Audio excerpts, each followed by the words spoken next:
What is going on, everyone? It is another episode of your 49ers Weekly Recap Show. My name is Niners Sickness. I am accompanied by Shifty, the man himself, the myth, the legend. We're going to talk 49er football. We're going to talk because today is definitely a victory Tuesday. You may be watching the show on Wednesday, but we're pre-recording on Tuesday, so it's victory Tuesday for us. Jalen, talk to me, brother. How are you feeling after this W, especially beating a rival foe like the Rams at home and in the fashion that we did it, especially defensively? Man, it's a complete 180 from last week. I mean, of course, last week we lost in crazy fashion, 11-10. I think that a lot of us, understandably so, we're feeling like the defense is great, but the offense can't do anything. But now I feel like it's a complete 180, and not only because of how the team performed overall, but on the standings too. So now we are top of the NFC West. The entire division is 2-2, but we have 2-0 record in the NFC West, and that could pay huge dividends as the season goes on. But I think the offense looked pretty good. I mean, of course, there's still room for improvement. Garoppolo was decent, good, but not great. Still things to improve. But I think we moved the ball pretty well. The defense was still fantastic. And, against a good Rams team, like no one is writing off the Rams by any means. And we absolutely slaughtered them. Like it was not even close. So overall, to me, the team is 2-2. We are top of the division. We have a couple of winnable games coming up. So I think that if you're a 49ers fan, that you have to be feeling pretty good right now. Absolutely. I mean, listen, we're 2-2. We're in top of the division. Everyone within our division is 2-2. But the fact that we have won two conference games within our NFC West, we beat the Seattle Seahawks, not the Rams. So we are on top. It could have been much worse. We could have been 1-3. So we're 2-2 heading into a game against a beatable team, and we'll talk about that team in a few minutes. But as a 49er fan, as myself, I'm feeling very confident. Jimmy didn't do great, but he didn't screw it up either. He kind of, what you call it, legitimately managed the game. And a lot of people may say, well, that pass to Debo for the touchdown, that was a borderline maybe interception. But, hey, he threw it high to the point where if Debo doesn't catch it, nobody does. So I got to give Jimmy some credit there. Now, did he miss some receivers like Brandon Ayuk? Did Jimmy leave like maybe 21 points on the field? Yes, Jimmy still is not scouting the whole defense to see what, and going through his progression, he's going with his number one read, and he's trying to force the ball in. But with that said, too, Kalen, Jimmy was trying to get the ball as quick as possible because they had an Aaron Donald that was coming, it was penetrating. And then with the absence of one Trent Williams, and then you have McKivitz come in to replace Trent Williams. And then before you know it, McKivitz is hurt. He's out. And then our worst nightmare as a 49er fans, here comes Jalen Moore. Now, I'm not trying to be disrespectful to Jalen Moore, but this guy's it's a project at guard at best. Now you're forcing him to go to the left tackle to defend the blind side of Jimmy. That's a big ask for him. But Kyle Shanahan was able to scheme the right call and plays. And, hey, even with all the shuffling with Daniel Brunskill and Spencer Burford at the right guard, because they were like rotating in and out, we did not, I repeat, we did not allow any sacks on Jimmy. But on the other hand, our defensive line produced 6 sacks. Now, we had total of 7, but one of them was a it was our it was Lenore, and which is 7. But if we're talking a strictly D line, they accomplished with 6, so they were able to penetrate their offensive line. So I'm excited. I'm looking forward to building on this, Kaylin. Can we build? I want to ask you, can we build on this? Do you think that the Niners can turn it around going forward? And do you think Jimmy is capable of having games like this where he doesn't do a lot, but he doesn't screw it up either? Yeah. I mean, I think he can have a lot of games like this. And the Jimmy Garoppolo that we saw yesterday, Monday Night Football, that's the Jimmy Garoppolo that I think all of us kind of want to see moving forward. Look, we know at this point, he's not the guy who's going to throw out, he's not going to go out, throw 300 yards every game. He's not going to throw for 3 or 4 touchdowns. That's not his game. Honestly, the 49ers, if we're playing well, we're not doing that. What we need to do is run the ball effectively. We need to get good yards on first down, second down, then let Jimmy make a play when he has to. But I think the biggest thing is, and I know it's a knock on Jimmy, and I'm not his biggest fan. Like to me, I'm a Trey Lance guy, but I'm also a 49er fan. So I don't, whoever's behind center, that's who I'm rooting for. But with Jimmy Garoppolo, people will say, oh, he has to make this throw and that throw. But it's like, we have Debo Samuel, George Kittle, Brandon Ayuk. Like, why not? And we know how good these guys are after the catch. So why not make them look? Let's get them quick pass, get them in space, and make things happen. And that's what Debo did. I mean, that Debo touchdown was insane. It was ridiculous. There was also a 3rd and 12, I think, quick pass to Debo Samuel, and he gets the first down. Um, I think Jimmy was solid. He missed some passes. For sure, he missed some passes, but he made enough plays where that it actually worked out, where the Niners were able to get the win. And here's the big thing, too: no interceptions. That's the big thing. There was no interceptions, no fumbles. He made some plays. He was far from perfect, and no one, I don't think, will ever say that he was perfect. But if Jimmy can play like this, and if we can build momentum and then build that chemistry going forward, that's a huge thing. Because if you look at it, and I know you touched on it a little bit, we have the Carolina Panthers this Sunday. Carolina, they're thinking of changing their quarterback. They have Baker Mayfield. They traded for him. There's talk of him being benched for Sam Darnold. Now, if we can shut down Matthew Stafford with Cooper Cup and Tyler Higbee and all these guys, then man, we should be able to do a number on this Carolina team. And after that, we have Atlanta, who actually Atlanta have been pretty good this year, better than I thought they would be. But at the end of the day, if we can come away from these 2 games, if we're 4-2, I firmly believe, regardless of what game I see on the schedule going forward, we have a chance to win every single game because, man, this defense is ridiculous.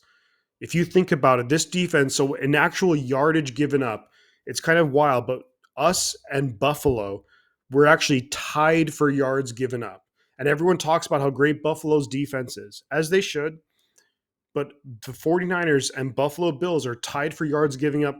But if you actually look at the points given up, we've given up about 4 points less per game.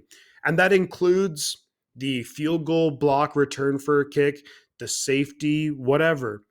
But man, I think that I guess all I can really say is that from this point now compared to last week, it's a complete 180 because the offense looks okay, and that's all we need it to be. Okay, make some big plays here and there, and that's what they did. But the defense still fantastic. And man, I think there's a lot of positivity with the 49ers going forward. I really like the outlook of the season. I'd much rather it be Trey Lance leading the team, but that's a whole different discussion. Exactly, exactly, and I completely agree. Um, Listen, Jimmy did what he had to do uh, to get the balls in the playmakers' hand like Debo. Um, I am a fan of Trey Lance. I am a fan of seeing what Trey Lance can become in this offense under Kyle Shanahan. But unfortunately, the reality is that he's hurt. He's incapable of doing that at least this year. Jimmy G, whether he deserves to be here, whether he should have been gone, regardless, he is here and he's the quarterback under center. Now, many people don't like Jimmy, and that's fine. Some people do. But at the end of the day, and me and you, Hill, and we have agreed, we both have tattoos of our favorite team, and it's not guaranteed that says Jimmy or Trey. It says the San Francisco logo. So what I'm saying with that, Helen, is this. You don't have to love Jimmy. You don't even have to support him. But you got to put up with him in the sense that he is the quarterback of our team. And he did enough not to hurt us. And as you can see, based on what we saw yesterday, if Jimmy doesn't do anything stupid, like turn over the ball, the way our defense played, the way that Wilson ran the ball, and just the electrifying plays of one Deebo Samuel, I don't understand why we cannot go far this season. Now, it's 1 week at a time, one game at a time. We're facing the Carolina Panthers next Sunday, a team that is not playing very well. They lost to Arizona. They only put 16 points on Arizona's defense. And I may add, that defense of Arizona is not that good. And they're only able to put 16 points. Now, I'm not trying to be here cocky or anything like that, but based on how our defense is playing, how stingy we are by not allowing points. We have not allowed a team in four games 20 points or more. We kept them under 20 points in the last 4 games. Baker Mayfield and Nick Bosa, they go back from the college days, from their schools. They don't like each other. It's, the whole flag and the whole, even Andrews, who went to the same school with Baker, the Sooners don't like Ohio State. And Bosa's playing like his hair's on fire. He had 14 pressures. 14 pressures yesterday and 2 sacks. This kid is special. He is going to disrupt that offensive line in Carolina. He's going to go after Baker Mayfield. And even if they want to play Sam Darnold, he's hurt.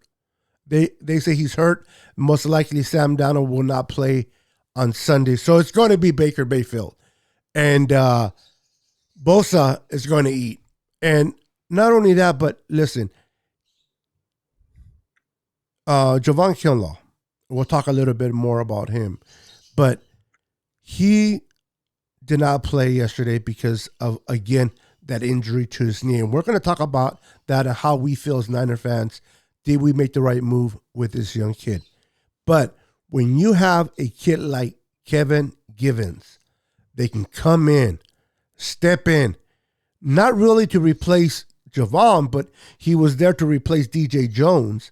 And he's maybe not as quick as DJ, but he's pretty damn good, especially against the run. And he played awesome yesterday. And you have him, even Eric Armstead was in there for a bit, and then he was taken out. But the rotation of these players, the rookie, Drake Jackson, on the outside with that tip ball was amazing. You had Samson, who's now getting his feet underneath him. He's now feeling comfortable under DeMeco Ryans' leadership and scheme on this defense. He had 2 sacks. You had let's see here, Ridgeway with 1. You had Lenore with 1, and then you had Charlie Omenihu with a sack. Everybody was eating yesterday and feasting off that offensive line. So that is something for you, faithful, for us, faithful, to be encouraged that this defensive line, this defense, especially with the secondary. Did you see that play, Kayla? I want to get your perspective on this, where Ward defended right at the end zone and tipped that ball away. That would have been a touchdown. That's Ward coming in, and then we'll elaborate a little bit more down the line on Hufanga's pick six. What a play at a crucial time, I may add. But I wanted to ask you, Killian, I want to get your thoughts specifically without talking about Hufanga quite yet. But what's your impression so far of this secondary this year in this defense? It's honestly, it feels like night and day compared to last year. I mean, to me, last year around this time of the season, we had Josh Norman, we had a rookie Diamador Lenore, Drake Kirkpatrick, Dante Johnson. Look, and no disrespect to those guys. A lot of those guys have had some good, good plays and good years, but I just have so much more confidence in the secondary this year. You mentioned it. That throw that Stafford had to Allen Robinson in the end zone. Last year, that's either a touchdown or a defensive pass interference, guaranteed. This year, Charvarius Ward, Mooney Ward, that was perfect coverage. That's textbook coverage right there. If you were to draw up a coverage play for that throw to Allen Robinson, and look, we know that Allen Robinson so far with the Rams, after signing the big contract, has had his struggles. He hasn't had much success, but that's where Allen Robinson normally succeeds. He's a big guy. He can win those jump balls, but Charvarius Ward played it perfectly. And I guarantee you last year, if that was Josh Norman, it's either a touchdown or a defensive pass interference. So it's first and goal at the one. So the secondary has been phenomenal. Charvarius Ward has been huge, to me so far, worth every penny and then some. But let's not forget some other guys. Emmanuel Mosley, I think he's been very, very solid this year. He's been doing what's been asked of him. Diamador Lenore. Look, people will point to, oh, well, Cooper Kupp had 14 catches, 120 yards. So therefore, it was a great game for Cooper Kupp. Not really. I mean, it's like 8 yards a catch, which for him is not good. No real big impact catches by Cooper Kupp. It seemed like it was 3rd and 15. He got 10 yards. It's a 4th and 5. They punt it. Like there was nothing where it was a game changing play by Cooper Kupp necessarily. So, and we look to Sean Gibson. He had a chance of an interception in the end zone, which could have saved a field goal. But I mean, granted, it was a tough play. But I think Gibson has been a great signing for the 49ers, filling in for Jimmy Ward, who we know he's a guy who can make plays, who's a very big time, like a vocal leader for the secondary since Richard Sherman left.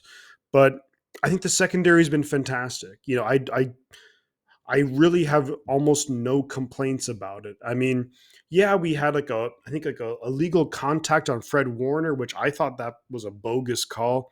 But I think the secondary has been great. And that's the biggest difference from this year compared to last year. I think our pass rush is about as good as it was last year. The linebackers, pretty much the same guys, but the secondary is so much better.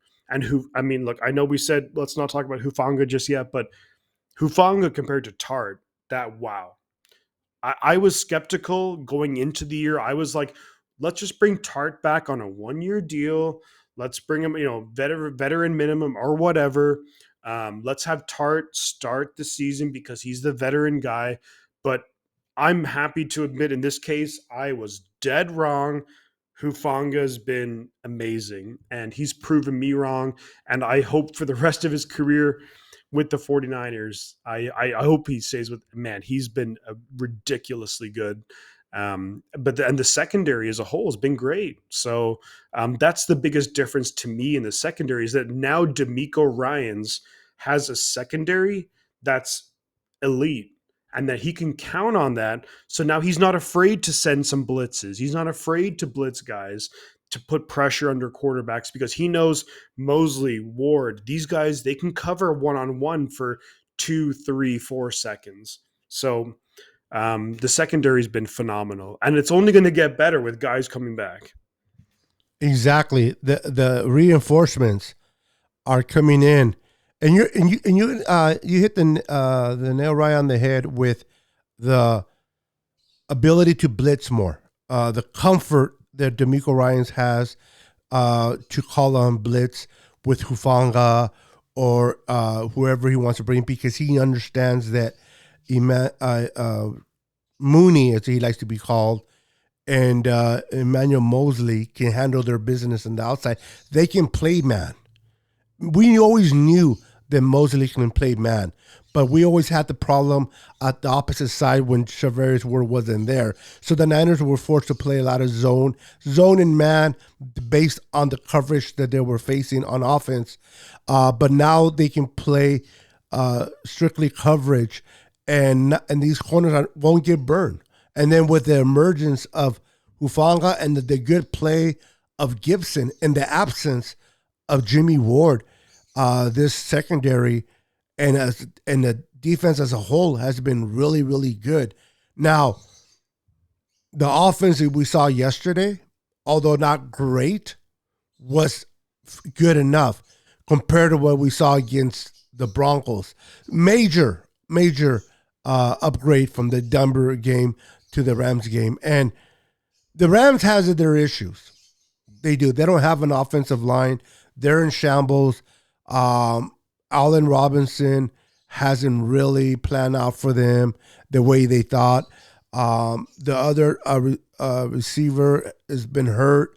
And so they only have their tight end, Hickey, and their number one receiver, which is Cooper Kupp. Their run game is non-consistent. Okay? But they still have Jalen Ramsey, and they still have AD, what they like to call the monster of SoFi, back there disrupting offenses. But yet the Niners and Kyle Shanahan, and I want to give credit to Kyle, give him some flowers, Kalen, because he understands how to deal with Sean McVay. As good as Sean McVay is, and he's good, everybody will tell you, Sean McVay is a good coach. He's a Super Bowl winning coach now.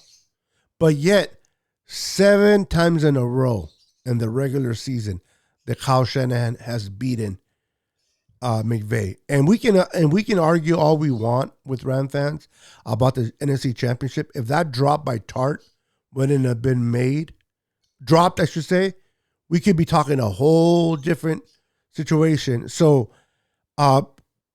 they won in their house by only 3 points. Okay. Now, people don't realize, okay, well, if Tarp would have caught that interception, we don't know if we would have scored. No. But what I do know, Alan, is this. Because of that drop, the Rams series was able to continue, right? And what did they do with it in that same series? They went down and scored a touchdown. Okay? So my point is, if Tart would have intercepted that ball, at the very least, that series, there would have been no touchdown for the Rams. What did we lose by? 3 points. If you know your math, that's saying we would have won if we would have stopped that touchdown. So it is what it is. They won great, but Kyle Shanahan has always and knows how to play and how to get into Sean McVay's head. He knows how to scheme his linemen. He knows how to keep AD off Jimmy Garoppolo. And again, if you don't like Jimmy, that's fine. But you can overlook his quick release. Jimmy has one of the fastest quick releases out there. This is why, in my opinion, I believe that there was no sacks against Jimmy. Because if that ball was 1, 2, 3, it was out.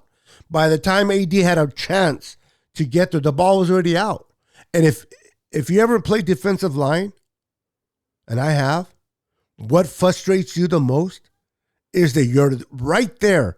And as soon as you're getting there, that ball flies right out of the quarterback's hand. That to me is the most frustrating. And I guarantee AD felt the same way. So be as it may, whether you like Jimmy or not, he did enough. Now, could he have done better? Yes.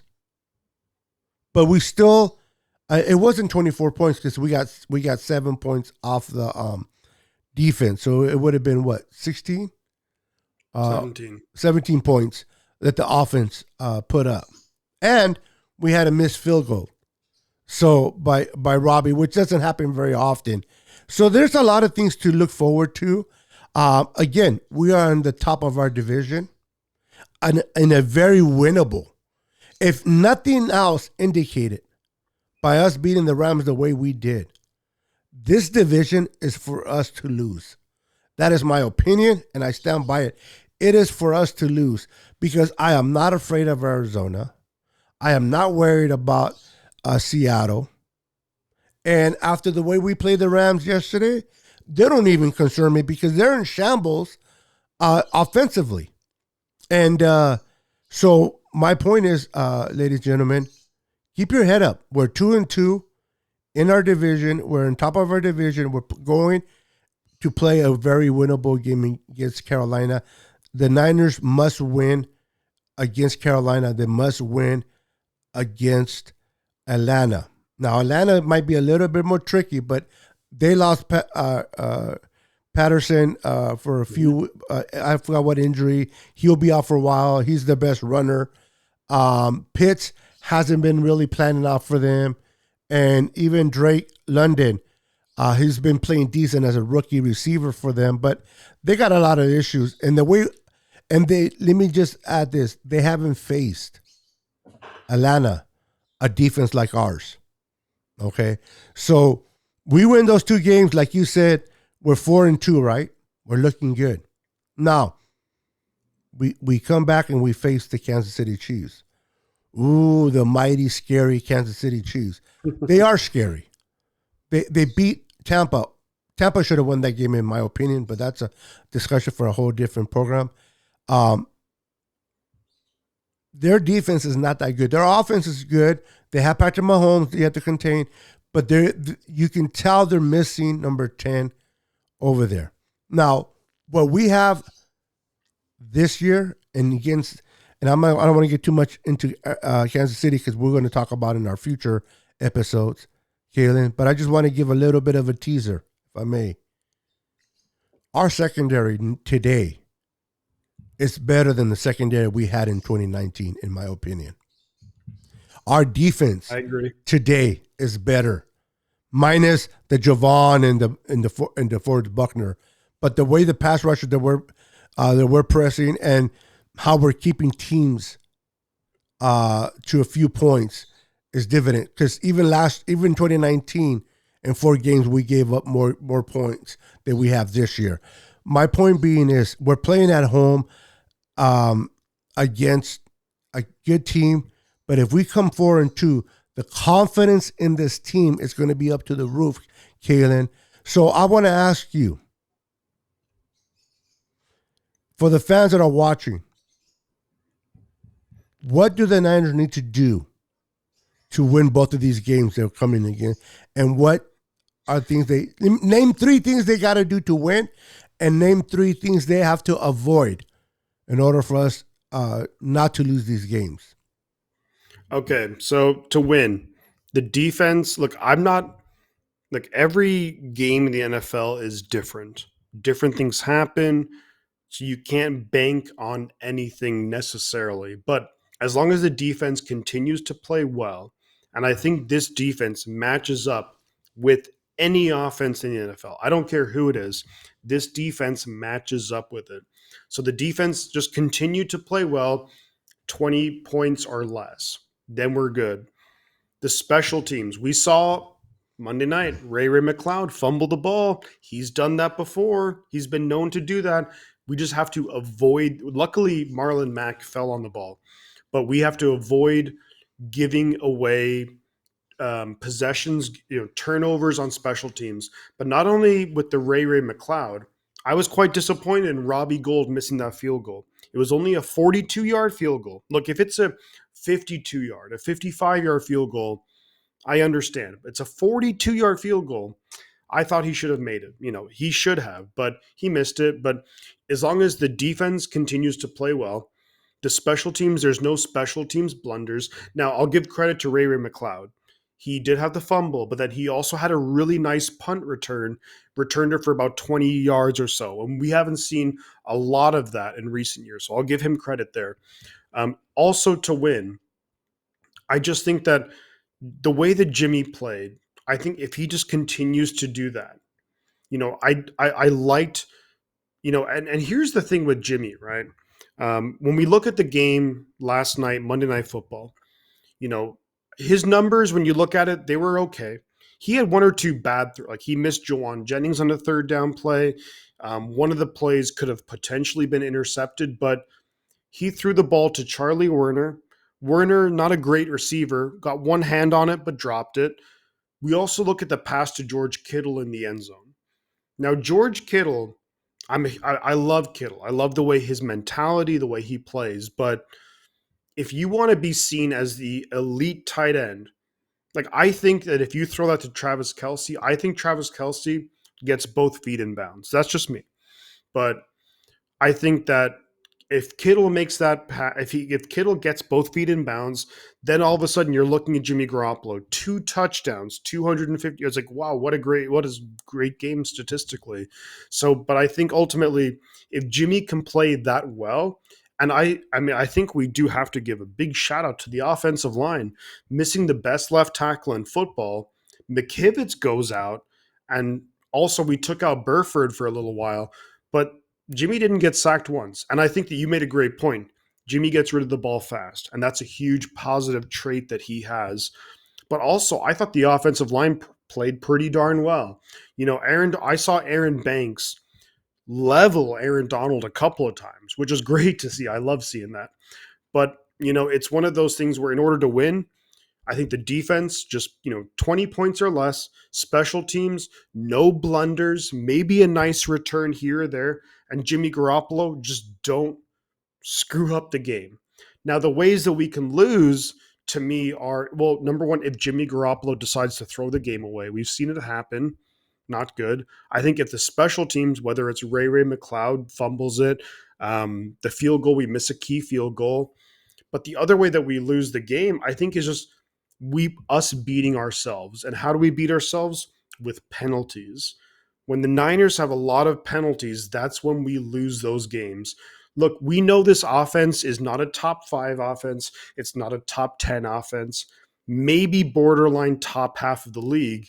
The ways that it really backs us up is when we get those false starts, holding, when it's like 2nd and 6, we pick up 7 yards. Oh, wait, there's a holding. Now it's 2nd and 16, and it's hard to pick it up, and we don't have a lot of options.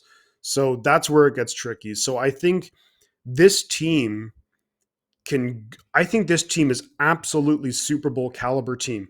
If I had to sum up the ways that we, what we have to do to win, what we have to do to lose, I think ultimately the ways that we lose games is going to be us beating ourselves.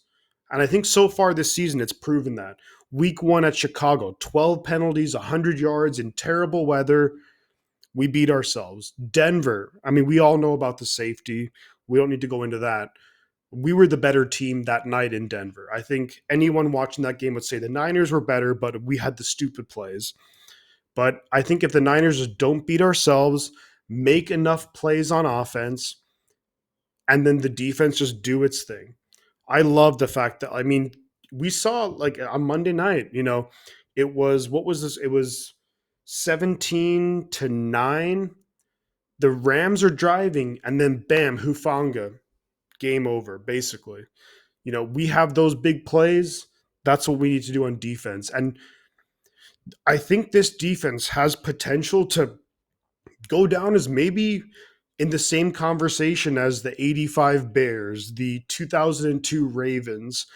And if they want to, live in that kind of legacy, they need to keep this going. And I think they can, because we're getting reinforcements too. But in order to keep winning. I think we should beat the Panthers. We should beat the Falcons. There's no team that really scares me. Like the teams earlier, before the season started, if you said the LA Chargers, who watch out for them. Now I've seen them. I'm like, they're good. Joey Bosa's hurt. Keenan Allen's getting banged up. They've lost to some bad teams. I don't know about the Chargers. The Saints. The Saints was a team who I was quite afraid of earlier. I don't know so much. The Buccaneers, but and I'll finish up in a moment. But one of the things that I really liked going into this year was, well, number one, so far in 4 games, we are 2-0 at home. So that's big, right? But after we play the Carolina Panthers, after we play the Atlanta Falcons, we have 11 games. So left. We have to travel to Mexico City to play the Cardinals. And I think we know there's probably going to be more 49er fans than Cardinals game, even though it's technically a Cardinals home game. But we know the Niner fans, the faithful, show up. We also play at the Rams. We know SoFi, Levi's South. We know the faithful show up there. But the other times that we go on the road is at the Vegas Raiders, and we know for damn sure the faithful are showing up for that. But also we go at Seattle. I'm trying to think what other road games we have. We don't really play. The Niners normally are a team who has to travel everywhere all year long. But after these 2 games against the Panthers and Atlanta, we travel just at LA, Mexico City, Vegas, Seattle, and I think that's it. So we don't have to travel much. And that's normally a huge thing with the Niners. So I like our chances a lot going forward. Yeah. Sorry, I rambled No, on. no. That's fine. And I agree with you on the penalties point that you made earlier. We can't beat ourselves. We truly can't. Listen, this offense is not built right now to overcome too many penalties. You can't be going backwards. The object is to move the ball forward, not backwards. May I add, in my opinion, this is my opinion, you guys, or my take, my Niner take tonight, you can agree or disagree, and I'm referring to all the viewers that will be watching this when it airs. In 4 games, Aaron Banks, to me, has been the best offensive player the Niners had. That's even above Trent Williams. Now, he's not better than Trent. Okay, don't get me twisted. So Niners taking this what? But his play in 4 games he is arguably, in my opinion, the best offensive lineman we have right now. And if you look at the all 22, and before you start jumping in, Niners taking this crazy, look at the all 22. Now, Aaron Banks could be a benefit of playing against a big boy like Trent Williams when he was there. And we'll see how it goes going forward without Trent Williams, especially with Jalen Moore, if Aaron Banks can keep up where he's at. But he's been playing, and you mentioned him earlier on your spill about how good he's been playing. He's been dominant. He's great against the run. He's panking people all over the place. He's opening up lanes. I forgot. I don't have the stats right now, but he hasn't allowed a lot of pressures. He hasn't. Aaron Donald came through a few times on Spencer Burford's side. This is why they decided to bring in AD's kryptonite, which is Daniel Brunskill. But did I see Brunskill on the left side? I don't think I did. Did I see AD line up on the left? I think I did. Did I see him penetrate? I don't think he did. So my point being is Aaron Banks has been playing phenomenal in my opinion. He's going to get better. For a lot of those, myself included, did Kyle Shanahan and John Lynch make the right choice in drafting this kid? Why did they draft him so high? Now we realize, this is what they had in mind. This is what they saw in this young kid, the potential. And I'm going to lean this way with this new segue, moving into the new segue is this. John Lynch and Kyle Shanahan definitely know how to build depth.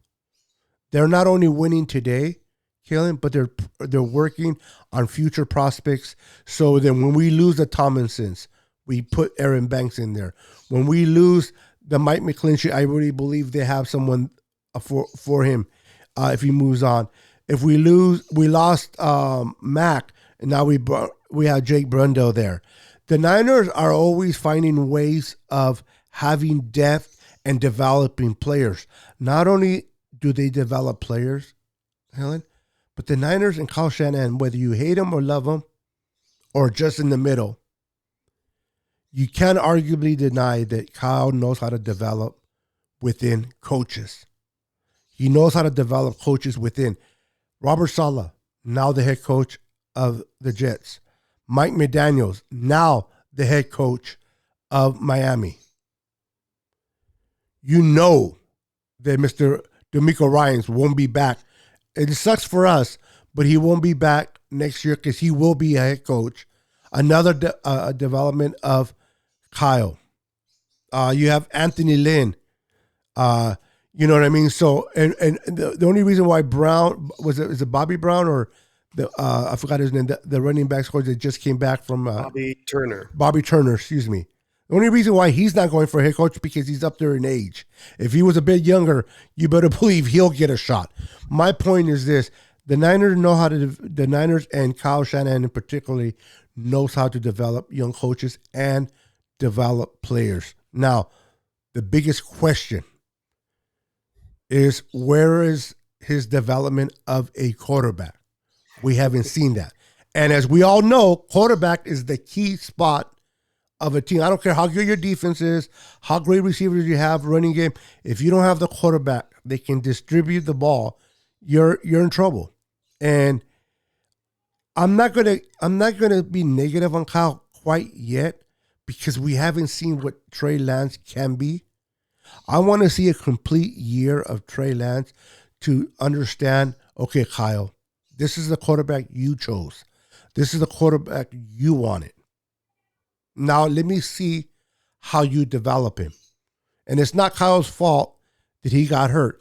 Even though a lot of people want to blame him for having him run, but he's a running quarter. This is what amazes me with Niner fans. If we don't run him enough, what is Kyle doing? They're not using his ability to run. Why isn't Kyle running him? If we run him and he gets hurt, what was Kyle thinking? What was he running him down the middle? He's not a running back. You know what? It's Kyle's fault. It's easy to blame when things don't go right. Trey Lance, we know that he was developing his throwing mechanics, learning how to throw and getting that. So when you have a quarterback that is learning a certain position, you utilize his best tributes, right? What was his tributes? Running and moving the ball with his legs. So Kyle did that. Now, the injury that took place, it's a very bizarre, it doesn't happen very often like that. So people that want to blame Kyle and say it was Kyle's fault, it's ridiculous. I don't know. People can agree or disagree with me. That's fine. I just don't see how it's Kyle. Now, could Kyle would have ran him a little bit less? Probably, to our likings. But you're never going to win. If he doesn't run him enough, there's going to be why aren't you running him Niners side? If you run him too much, then on this side, you have the Niners, why are you running them too much side? You're never going to be able to please the faithful because there's always two sides to every coin. Kalen, I want to ask you alone, your opinion on the Trey Lance getting hurt. Do you, not the Niners faithful, do you blame Kyle? If you do, why? If you don't, why? I would love to hear your response. No, I don't blame Kyle Shanahan in the least. I think it's really okay. I don't blame him for getting hurt. In my personal opinion, I remember, and I was live streaming the game. And if anyone wants to fact check me, go watch my live stream. It's on my YouTube channel. I said it before Trey Lance got hurt. I was like, man, we are running him quite a lot. But that doesn't mean that if you look at a guy like Jalen Hurts on average this season has run 13 times a game. Now, is it like a power right up the middle? No. But, Trey Lance on the year, I mean, do I want him to run that much? Probably not.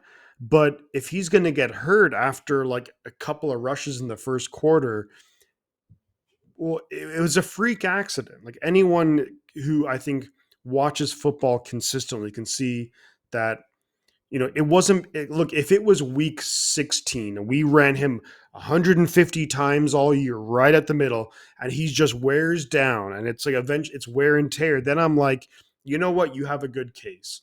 But this is week 2 in the season, when he got hurt. And Kyle Shanahan's calling the plays. Number one, like they scouted him thoroughly at North Dakota State, and Trey Lance did a lot of this at North Dakota State. Now, one of my big concerns was the fact that, and I think Trey Lance actually spoke to this before, is that, for me personally, I think the quarterback, if you can slide some more, you don't have to take a big hit to pick up one extra yard. Maybe if it's a playoff game and it's 4th and 1, that's a different story. But if we're talking week 2 against Seattle and it's 1st and 10, I mean, but I don't blame Kyle Shanahan, number one. I don't blame him for that. And I think that, like, what benefit does Kyle gain to putting his. Kyle is calling a play that he thinks is going to work. That play that he called where Trey Lance got hurt, he just called it where Deebo Samuel, the same play where Deebo Samuel picked up 50 yards. The ironic thing is on that play, if you look at how it played out, Lance should have probably kept the ball, but he was like, "Oh, let me just give it to Deebo."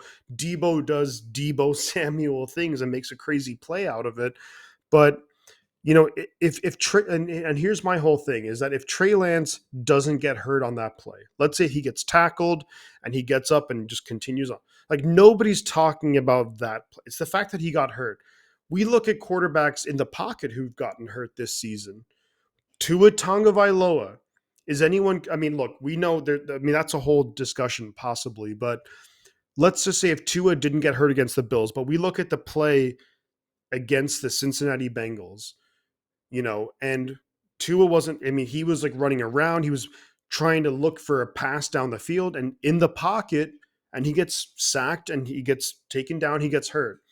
It like our if let's say Trey Lance could easily get sacked in the pocket and maybe he gets hurt, and then it's like, well, now who do you blame? Like I thought it was crazy, and even after the Denver game, like I saw a lot of Niner fans, whether on social media, saying, "Oh, well, we get rid of Kyle Shanahan. You got to get rid of Kyle Shanahan." I'm like, that is ridiculous because look, as much as and I do criticize Kyle when I think that he was incorrect in certain calls or situations, but in the last 3 years, we've been to a Super Bowl, should have won it. We've been to an NFC Championship game, should have won it. If you want to blame Kyle for that, maybe, but I think you can maybe blame the defense, other factors. But how many teams would kill for Kyle Shanahan? If we got rid of Kyle Shanahan, he'd be picked up like that in an instant. And I just think that kind of talk is silly talk. I mean, I don't want to get rid of Kyle Shanahan. I just whenever people say, "Well, get rid of Kyle Shanahan," I think back to Mike Nolan and Mike Singletary and Jim Tomsula and Chip Kelly and Dennis Erickson, and I'm like, I mean, we have a great. I think we have at least a good head coach. And yeah, there's just I don't blame Kyle in the least for the Trey Lance injury. Trey Lance ran that play 1,000 or 100 times at North Dakota State. It was just unlucky. His foot got trapped in a certain situation, and it happens. And that's football. I think that we were kind of lucky that we still have Garoppolo, because if we only had Purdy or Sudfeld, I think the season's over. But yeah, I'm not a big fan of that. Like hindsight is 2020. Of course, if Kyle Shanahan could go back, he'd be like, you know what? Let's not run Trey Lance on that play. But you have to call the plays to try and win the game, and that's one of Trey Lance's biggest strengths. Now, again, am I a fan of running Trey Lance up the middle 10 times a game, even though he can do it? Yeah, maybe not. But At the end of the day, like I just think it's silly to criticize like the head coach of the team. Like he gains nothing from Trey Lance getting hurt. Kyle Shanahan put his reputation on the line saying this is Trey Lance's team. Kyle Shanahan's like insinuated many times throughout the offseason that, oh, we'll figure something out where Garoppolo will be on another team. You think is someone thinking that it was Kyle Shanahan's master plan to be like, let's get Lance hurt, let's bring in Garoppolo? Like that's just it's crazy. I can't get behind that. And yeah, it's and I understand. Look, people get emotional in situations. We lose a heartbreaking game in Denver. Our franchise quarterback gets hurt. Week two, and a lot has happened this year. I know, like we all know as Niner fans, but I don't think we can get clouded by the fact that in two of the last 3 years, we are in the final four teams left. Like what? Like Detroit, any Detroit fan who's under the age of 50 doesn't even know what that even feels like. Like we have to a certain degree, and I know the Niners, we hold ourselves to a higher standard. And but I think Shanahan and Lynch have done a really good job. And I'm not a paid shill by any means. I'll criticize them when I think they're wrong. Like Lynch and Shanahan, a lot of bad calls too throughout their 6 years, but everyone will.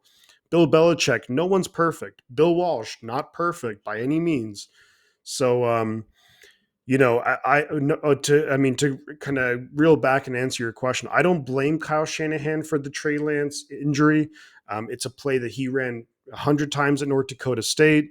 It's just a simple run up the middle, and it was just, I think it just so happened. That's football. It's sports, we see guys get hurt all the time, and it's a bummer. I hate the fact that players get hurt. I wish every team, every player was healthy so we could just see every team at their best. But yeah, that kind of talk just annoys me when it's like blame Kyle Shanahan, blamed it, and it's like it just happens. Like Shanahan's clearly not happy about it. So Yeah, yeah, it was definitely a fluke injury. Listen, if Trey would have ran it down the middle the way he did and scored a touchdown, nobody would be talking about this Kyle Shanahan doing what he did.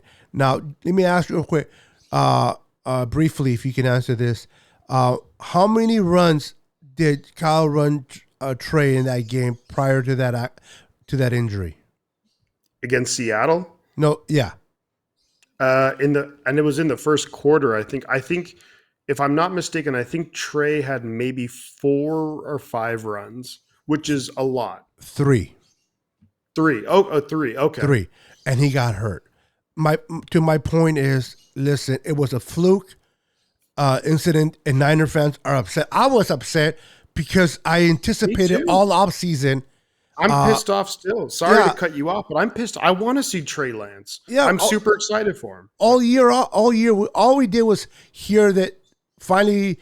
Is it going to be Trey? Is it going to be Jimmy? And then finally we heard that it was going to be at the beginning, right before training camp started, it's Trey's team. We all got excited. We all got on board, and we all got pumped up. And then second game of the year, little bit kind of a 20 was 17, where Jimmy got hurt in the third week against Kansas City, and he was down for the rest of the year, kind of feeling. So we kind of got that vibe. The difference is when Jimmy went down, we didn't have a quarterback like we do in Jimmy. Now that Trey went down, and yes, we're going to have to wait on Trey's development another year. Yes, that's frustrating, but we're 2-2, and we're on top of our division.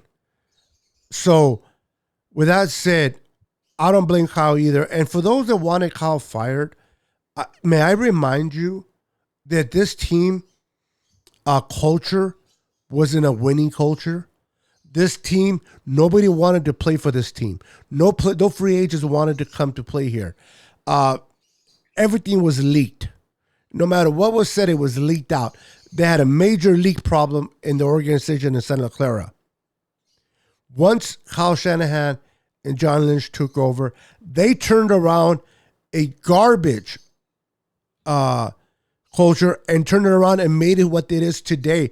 Today, regardless if we haven't won it all, we are well respected. We're always in it. We're always talked about. The talking heads are always talking about this year the Niners have a chance of winning the Super Bowl. This year the Niners might win with Jimmy. Regardless if they say Jimmy or Trey, the fact that they're saying that we might win a Super Bowl, meaning that our culture has been turned around. We have people have come to play. Ward has came to us this year because he wants to play with a winning culture. A lot of players have done it. Why? Because Kyle Shanahan and John Lynch have turned it around. Okay, it's really easy to blame something when things don't go right. It's easy to get mad. And you said it earlier, Jalen. We can be crucial and we can criticize Kyle. We can criticize John Lynch, and we can definitely criticize Jed York. We are fans. We're passionate. And I believe as long as we buy their the hats, the T-shirts, the jerseys, and we invest our money in tickets and to go watch the game, we are entitled to criticize. But let's not be delusional. Criticizing a coach based on what he did wrong or bad, I'll be the first one to admit, Kyle Shanahan is an arrogant head coach. Okay? Yeah. But he's a damn good play caller. And people may argue, well, he's not a good head coach. He's a good offensive coordinator. Okay. But in order for us to have him as a coordinator, he has to be the head coach. Otherwise, another team will have him. He's not going to just, demote himself to an offensive coordinator here and we bring in another coach to be above him. It's not going to work that way. So my question with this, to those who are watching this video and listening to me and Kalen rant about this, if we fire Kyle, who do we bring in that can maintain this culture? Because John Lynch will probably go with him. So who do we bring in? Oh, I know. Bring Sean Payton.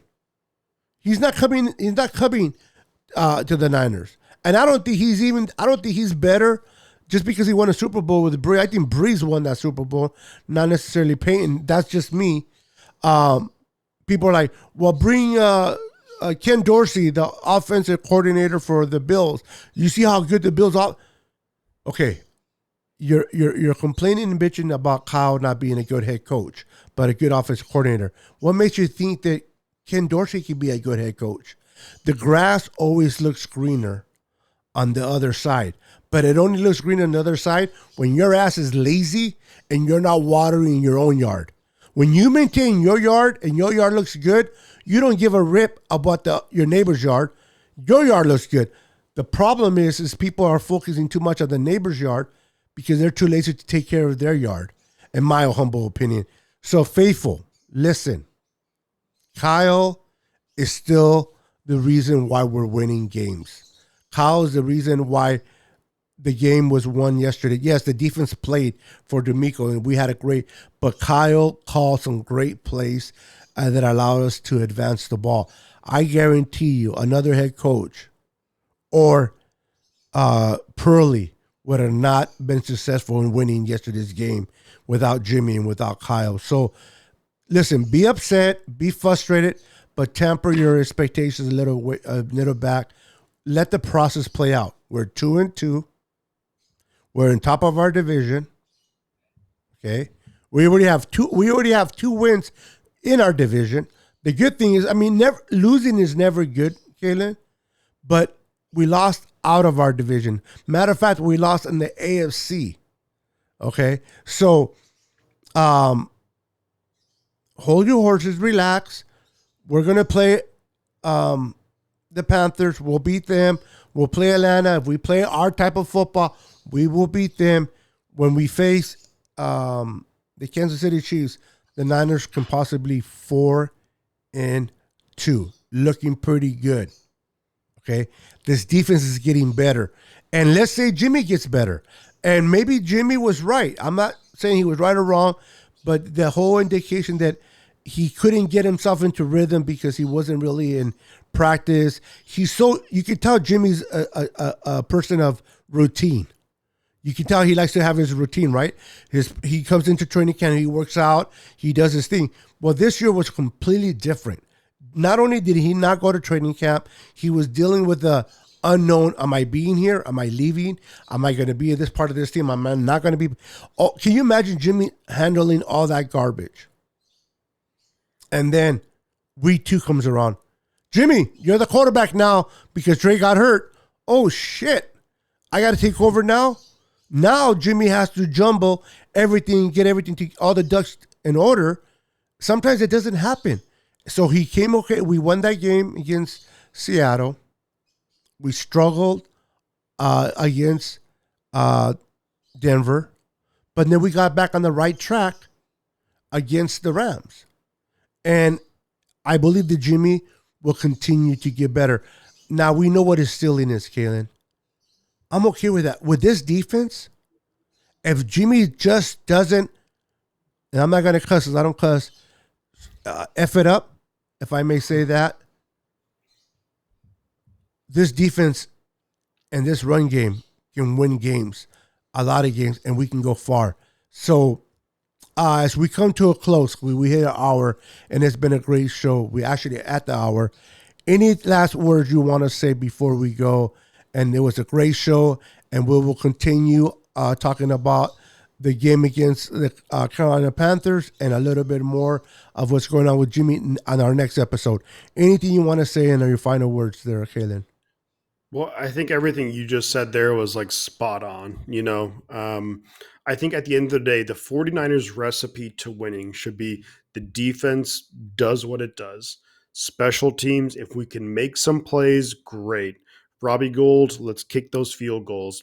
Offensively, if we can get the run game established, and I think it's good, it is going to help a lot when we get Elijah Mitchell back later this season. I think that's going to be a big thing. That was a big loss, underrated loss in my opinion. But to me, with Jimmy Garoppolo, I think the recipe to winning needs to be just get the ball in the hands of Kittle, Debo, Ayuk quickly. Let them make plays. They are all fantastic players. Get the ball in their hands quick, limit mistakes. Very, very quickly. And you touched on it. People talk about other head coaches like Ken Dorsey. If Ken Dorsey gets hired, he ain't bringing Josh Allen with him. Josh Allen's in Buffalo, so forget all that. They're honestly the only head coach I could say that I would definitively take over Shanahan. And even then, I'm still a little bit iffy on it. Is probably Andy Reid, just because he's so consistently with like a lot of quarterbacks, different quarterbacks. But, you know, we'll get away from that. But ultimately, I think with the 49ers, the recipe has to be great defense, get some consistency with the run game. Jeff Wilson Jr., maybe you throw in a bit of Tevin Coleman. I would like to see Jordan Mason, but that's just me. Maybe Marlon Mack. But get a good run game going, get the offensive line going, and then Jimmy Garoppolo, just get the ball in the hands of Debo, Kittle, and Ayuk quickly, let them make plays. And honestly, I think the schedule looks kind of easier than what I thought it was, especially if we can win the next 2 games. I think if we can win the next 2 games, then we're 4-2. I think between Kansas City and going at the Rams, I think we probably split those. Maybe we're 5-3 at the bye week. After the bye week, then we start getting Trent Williams back, Elijah Mitchell back, and then we play against the Chargers, who were not looking as good as I thought they would be. We play the Saints coming up, who, they're not looking that great. Jameis Winston hurt. The Dolphins. I mean, let's all, and I'm happy to say my prayers and thoughts for Tonga Vailoa, and hopefully whatever decision he makes with his career, he does the right thing. But I think the Dolphins are okay. The Buccaneers, they're meh. I mean, the Commanders look awful. The Raiders, not great. There's a lot of winnable games. The Seahawks, we shut them down. So, and I'm not impressed by the Cardinals so far. Now, they maybe with Hopkins coming back soon, they get better. But, at the end of the day, I think, number one, there's a lot of optimism with the 49ers. If you look at the NFC, the only team that's really been very good so far is the Eagles. They're 4-0. They're playing great. I'm not going to knock them for anything. But the Packers, they barely beat the Patriots with their third quarterback. That was like their third quarterback. And the Packers, if I'm not mistaken, I think the Packers were at home for that game. And it was the Patriots' third quarterback playing. So I just don't see any other team in the NFC being that great, especially when you look at the 49ers defense. So, and I think we're having pieces coming back. So we'll be even better. It's one of those things. Yeah, a lot of optimism. 49er fans, hang tight. Shanahan, 2 of the last 3 years, has been gotten this team right. And we've gone really, really far. And I don't see any reason why we can't go far. I think the NFC is not a great conference this year by any means. A lot easier than the AFC, so we're kind of lucky there. And I think if we can just get some consistency in the offense, then I don't see why we're not the favorites to come out of the NFC. And I mean, I'm sure if anyone's watching and they're not a 49er fan, they might say he's just a homer or whatever. But I'm like, this defense so far has been historically good. And the offense is maybe starting to get some rhythm going here. Jimmy Garoppolo practicing more. So at the end of the day, really, I think we're in a great situation. And, especially if we just need to win the games we're supposed to win. And maybe there's even a trade involved somewhere during the season. Maybe the 49ers swing a trade for somebody. We'll see.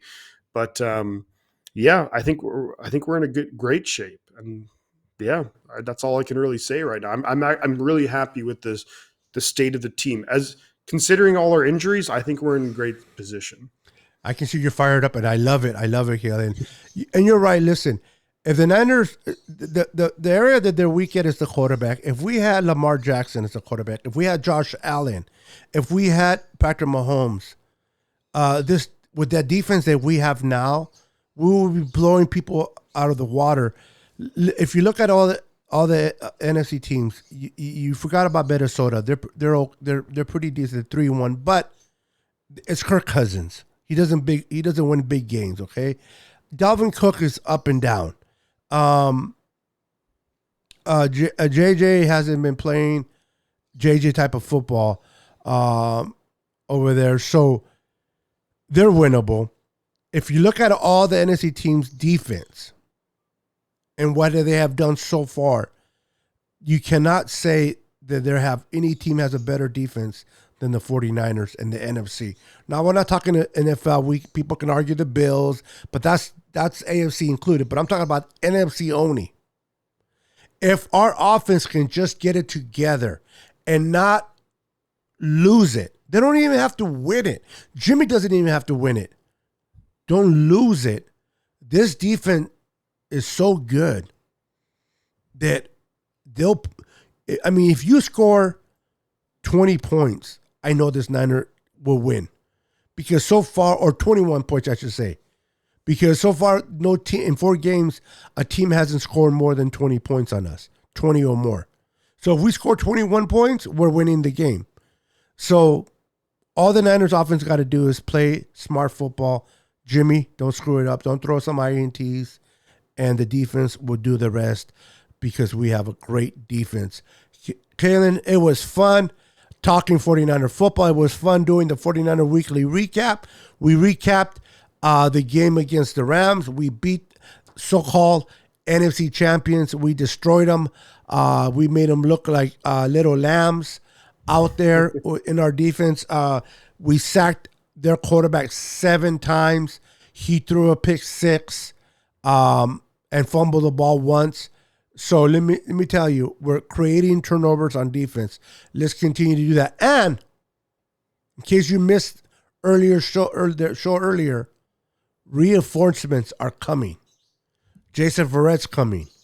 Help me out. I'm throwing a blank. Oh, Jimmy Ward is coming. Jimmy Ward. And then after the bye week, Trent Williams was not put on the injured reserve, so they're expecting him to be back. You'll have him come. Then Elijah Mitchell's coming back. TDP will be back. You started to get players to come back, and right now we're still playing great. So be optimistic, look forward, and if anything else, remember, who is on top of the NFC West right now? We are. Where do you want to be in the West? The top. So we're doing what we're supposed to do. So enjoy being on top.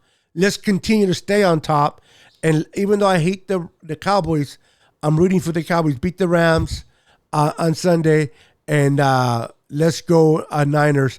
All right, guys. Thank you for watching. Thank you for tuning in. You guys have been amazing. On to our next podcast. We'll see you then. God bless you. Have a great night. And remember, always remain faithful. Peace.